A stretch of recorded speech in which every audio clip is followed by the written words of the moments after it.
హరినామ సౌఖ్యామృతము. అన్నిటికన్నా తేలిక మార్గం ఏమిటంటే భగవంతుని యొక్క నామాన్ని పలకడం. నామము ఏం చేస్తుంది అంటే నామిని తీసుకొస్తుంది. ఇప్పుడు నేను ఇక్కడ కూర్చుని అకస్మాత్తుగా మాట్లాడుతూ శోభారాజు గారు అన్నాను అనుకోండి, ఆవిడ నా వంక తిరుగుతారు.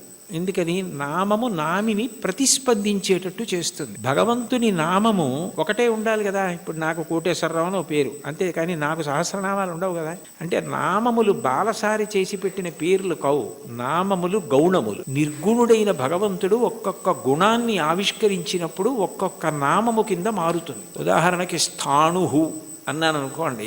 స్థాణుహు అంటే సాధారణంగా మనం ఏమంటాం, కదలకుండా ఎవరైనా నించున్నారనుకోండి, నువ్వేమైనా స్థాణువా కదలవే అంటావు. భగవంతుడికి స్థాణువు అని పేరు ఎందుకు వచ్చిందంటే ఇంకా ఆయన అంతటా వ్యాప్తి చెంది ఉన్నాడు, ఇక ఆయన కదలడానికి చోటేది. అందుకని స్థాణుహు. ఒక్కొక్క గుణము వలన ఒక్కొక్క నామం వస్తుంది.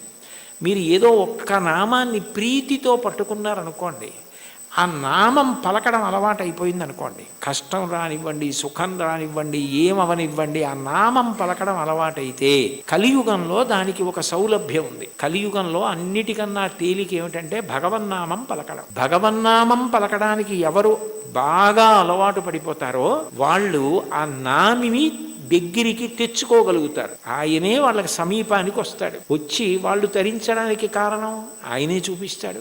అందుకే కలవు నామ సంకీర్తన. కలియుగంలో భగవంతుని నామం పట్టుకోవడం కన్నా తేలిక మార్గము వేరొకటి లేదు. నాకు మంత్రం రాదు, తంత్రం రాదు, యజ్ఞం రాదు, యాగం రాదు, రాని వాటి గురించి విచారించకు. ఏదో ఒక నామం పలకగలవు కదా. శివ అనగలవు, రామ అనగలవు, ఆ నామం పట్టుకో చాలు.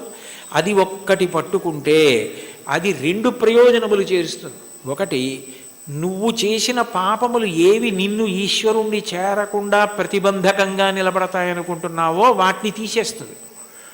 రెండు, ఎవరిని నువ్వు చేరాలనుకుంటున్నావో వాణ్ణి నువ్వు ప్రయత్నపూర్వకంగా చేరడం కాదు, వాడొచ్చి నీ దగ్గర నిలబడి వాడు నిన్ను పొందేటట్టు ఎంత తేలికైంది. అందుకే నామస్మరణ ధన్యోపాయం నహిపశ్యామో భవతరణే. కలియుగంలో ఇంకా నామస్మరణ కన్నా భవతరణానికి, సంసార సముద్రమును దాటడానికి మార్గము లేదు.